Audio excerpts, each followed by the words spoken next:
Mesdames, Messieurs, bonsoir, soyez les bienvenus. Voici les titres de ce 29 septembre. La moitié des vendangeurs actuellement dans les vignes seraient étrangers. Un recours à la main-d'œuvre extérieure obligatoire pour les viticulteurs du Val-de-Loire confrontés à une pénurie de main-d'œuvre locale. Une grande opération de sécurité des digues organisée aujourd'hui en Indre-et-Loire. 50 agents des services de l'État étaient mobilisés pour inspecter les ouvrages. Objectif déceler les points de fragilité qui pourraient entraîner une rupture des digues en cas de montée des eaux de la Loire, mais aussi du Cher. Et puis enfin le tri en bas de chez vous. Le service est proposé par l'agglomération de Tours, une alternative à la déchetterie.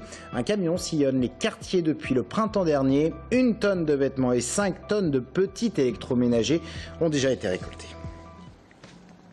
Alors que les vendanges sont en cours dans le Val-de-Loire, un chiffre étonnant que nous vous donnons ce soir, la moitié des vendangeurs seraient étrangers.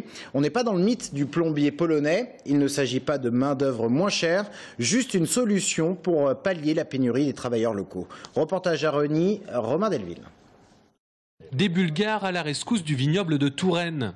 Sur cette parcelle de l'appellation Vouvray, sur la commune de Reny, ils sont 16 Bulgares, 14 hommes et 2 femmes à faire les vendanges manuelles du domaine Poussin. Ce sont des travailleurs détachés qui pallient le manque de main-d'œuvre française. Car pour ce viticulteur, le constat est sans appel, il y a pénurie des saisonniers locaux et les travailleurs bulgares qui l'emploient pour la taille, le bourgeonnage ou bien encore les vendanges ont gagné en expérience et donc en technicité.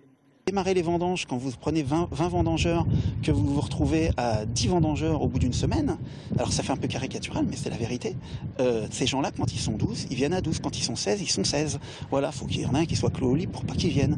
Et financièrement, il faut vraiment que les gens se disent que la vigne, bon déjà ça paye, c'est pas des petits métiers. Mais le problème, c'est qu'il faut trouver des gens. Et ces gens-là nous coûtent le même prix qu'un salarié français. Par contre, ils sont là. Avec les lois européennes qui encadrent les travailleurs détachés, il n'y a donc pas de dumping social. Le viticulteur paye même un peu plus cher, à 16 € de l'heure, car il faut payer l'intermédiaire, en l'occurrence l'agence d'intérim bulgare. Le contact chantier local, c'est Guillaume Lavaux. Il gère sur place une centaine de salariés venus de Sofia et pratique cette activité depuis 2007. Les réglementations se sont un peu durcies et ici et en France et aussi dans le pays de départ, hein, où en Bulgarie, pour ce que j'en connais, s'est mis en place un régime de protection sociale, hein, tout simplement. Donc il y a collecte de charges sociales là-bas qui se fait à la source. Sur les 2000 vendangeurs en Touraine, la moitié serait d'origine étrangère, des Bulgares, des Polonais, des Espagnols ou même encore des Lituaniens. Les braconniers, cela existe encore chez nous et pour cause, après enquête des agents de l'Office national de la chasse, 3 personnes ont été interpellées par la police de Tours. Elles étaient impliquées dans un trafic de chardonnerets élégants, des petits oiseaux très convoités, une espèce en déclin en France. Moitié d'entre eux ont disparu. Le mode opératoire des braconniers, ils mettaient de la glu sur les branches d'arbres pour les capturer en bord de chair. De nombreuses cages ont été retrouvées au domicile de ces braconniers. 2 d'entre eux comparaîtront devant la justice. Ils encourent 1 an de prison et 15 000 € d'amende.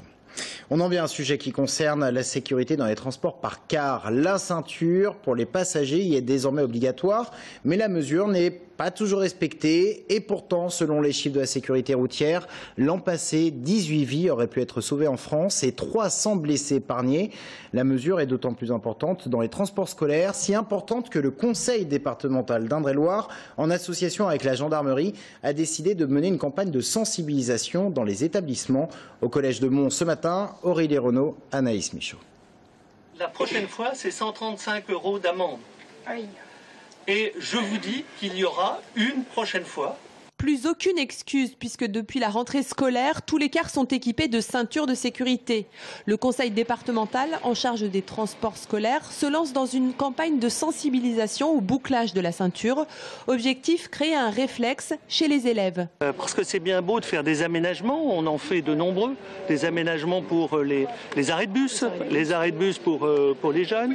On en fait beaucoup pour l'accessibilité, pour le fait que les voitures ne se croisent pas, qu'elles essaient de se garer correctement à la sortie des collèges. Ceci étant dit, on ne peut pas tout prévoir. Ça, là, la sécurité, on peut empêcher un accident. Chaque soir au collège de Mont, le proviseur monte dans le car pour réitérer la consigne. Quel que soit son âge, un voyageur est dans l'obligation de boucler sa ceinture. En cas de contrôle, ce n'est pas le conducteur du car qui sera tenu pour responsable, mais les parents du mineur. L'an dernier en Indre-et-Loire, 2 accidents de la route impliquaient des cars scolaires. Même si on n'a pas eu à déplorer de décès, on a eu malheureusement quelques blessures importantes qui auraient pu être diminuées du fait de porter sa ceinture de sécurité. Chaque jour en Indre-et-Loire, 21 000 jeunes empruntent les transports scolaires. Ouais, la sécurité encore en question, cette fois-ci du côté de la prévention des crues. Grande opération de vérification des digues. Aujourd'hui, une 50aine d'agents de l'État étaient mobilisés. L'État qui détient 170 km de digues en Indre-et-Loire. L'objectif du jour, déceler les points de fragilité des ouvrages qui pourraient entraîner des ruptures en cas de montée des eaux. Romain Delville. Parmi les points de contrôle du Val de Tours, les vannes aux abords de la digue du Cher. Élément important, la vanne pour permettre l'évacuation de l'eau vers la vallée du Cher. Et en cas d'inondation de l'affluent de la Loire, la vanne doit être opérationnelle pour empêcher l'eau d'entrer dans les terres vers les habitations. On a un plan qui nous signale les différents ouvrages qu'on doit regarder, et dans l'occurrence une vanne. Et donc on doit regarder s'il y a des branchages par exemple qui éviteraient que la vanne puisse être refermée. Et puis aussi on va regarder si le mécanisme a priori semble opérationnel. Là c'est le cas. Un peu plus loin, sur la D140, une autre vanne à surveiller, plus ancienne celle-là. Elle n'a sans doute pas fonctionné depuis quelques temps, mais elle semble opérationnelle. Lors d'un contrôle précédent, ses collègues ont constaté la présence de 11 terriers à quelques mètres de là, au pied de la digue. Des lapins y ont élu domicile et ce n'est pas forcément une bonne nouvelle.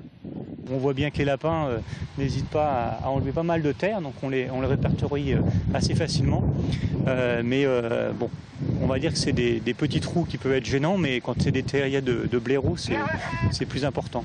C'est quoi le problème avec les terriers de blaireaux ou de lapins ? Alors le problème des terriers, c'est bien évidemment les animaux rentrent dans la digue et le fait d'avoir enlevé de la terre et de faire des trous, l'eau bien évidemment va s'infiltrer plus facilement et ça fragilise la digue. En cas de risque immédiat, l'information remonte jusqu'au centre opérationnel à Tours.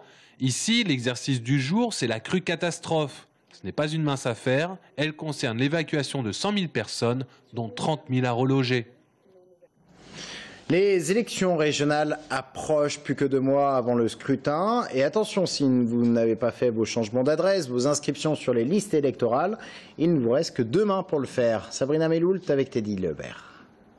Est-ce que vous savez que la date butoir pour les inscriptions sur les listes électorales, c'est demain? Ah non. Donc non, je ne savais pas du tout. Je suis pas informé, je sais pas pourquoi c'est ou pourquoi je devrais aller voter ou pour qui je devrais aller voter. Si les élections régionales représentent une équation à plusieurs inconnus pour certains, d'autres se pressent pour s'inscrire sur les listes électorales. Bonjour monsieur.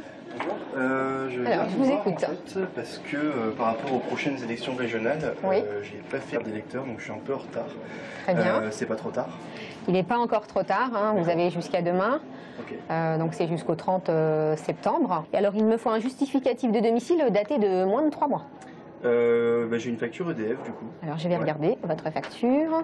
Un formulaire à compléter pour votre inscription sur la liste électorale. Ok, très bien. Voilà, vous avez un stylo à votre disposition. Depuis lundi, nous avons beaucoup de demandes d'inscription sur la liste électorale. Donc les personnes se présentent physiquement, différentes populations, différentes tranches d'âge également, qui se présentent pour s'inscrire sur la liste électorale. Malgré la promesse d'une faible mobilisation, voter reste un geste sacré pour beaucoup d'électeurs. Ça ne sert à rien de râler après le gouvernement si on n'a pas donné sa voix. Donc pour moi, c'est très important. Je n'ai jamais manqué un vote depuis l'âge de 21 ans. Oui, je pense que je vais aller voter parce que je pense que c'est important pour l'avenir. Je vais toujours voter parce que j'estime que les femmes ont le droit de voter. Il faut absolument aller voter. À ce jour, la ville de Tours compte 2400 inscrits sur les listes électorales. Et dans certaines communes, comme à Tours par exemple, vous pouvez vous inscrire par Internet. Rendez-vous donc sur le site Internet de votre commune. La déchetterie, une corvée pour certains, d'autres n'y vont jamais, faute de voiture ou de permis de conduire ou même de temps. Alors Tours Plus a mis en place depuis le printemps dernier un service de tri mobile. Concrètement, c'est un camion qui sillonne la ville. Il est présent sur les marchés le matin, dans les quartiers de l'agglomération l'après-midi. On y laisse par exemple son petit électroménager dont on veut se débarrasser. 5 tonnes d'appareils ont déjà été récoltés depuis le printemps dernier et 1 tonne de vêtements également. Regardez ce reportage d'Audrey Champigny. Alors on vous donne quoi là Tout l'électroménager, textile et tout ça, piles.